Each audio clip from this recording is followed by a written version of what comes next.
system that promotes justice rather than working for towards the ends of the already wealthy and powerful.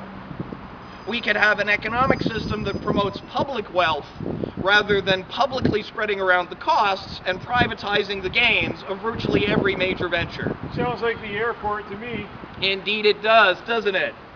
I would like to see healthcare systems that promote preventative healthcare rather than the much more profitable sick care.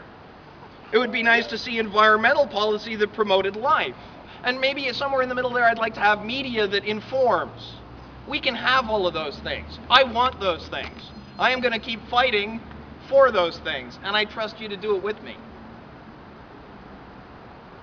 Now, we are on the brink of so many different changes. The newest IPCC report is coming out.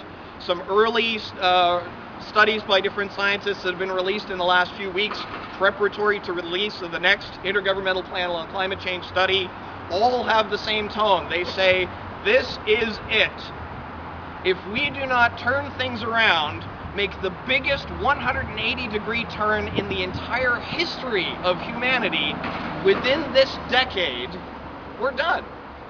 There's a point where the climate around us works like the stuck gas pedal on a Toyota that needs to be recalled, and it's leaping forward and the brakes don't work anymore, and you're white-knuckled at the wheel trying to avoid the obstacles. As soon as we hit that magic tipping point, it doesn't matter what we do anymore because we're not really in the driver's seat.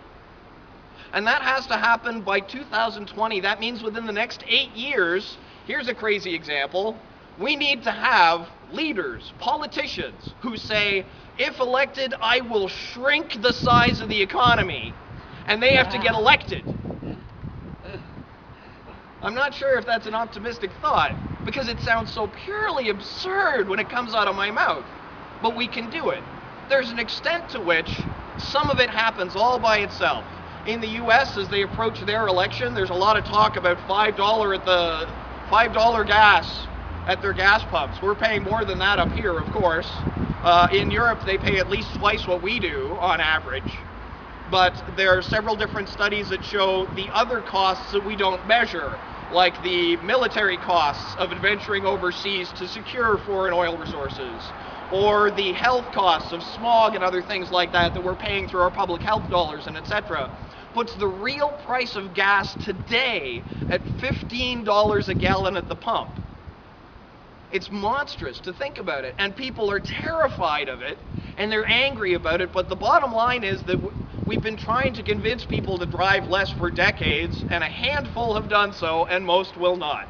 But when gas costs 10 bucks a liter at the pump, people will drive less. A lot of the different challenges that we're facing, they are going to take care of themselves because we're going to run out of other options.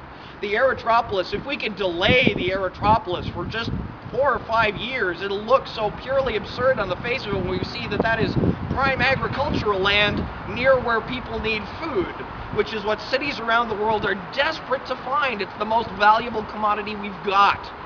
When our current food chains have the average food in your fridge traveling 4,000 miles to get to you, and when we're not going to be able to rely on distantly grown produce being flown in constantly as the cost and expense and other hazards that go along with the long supply chains falling apart.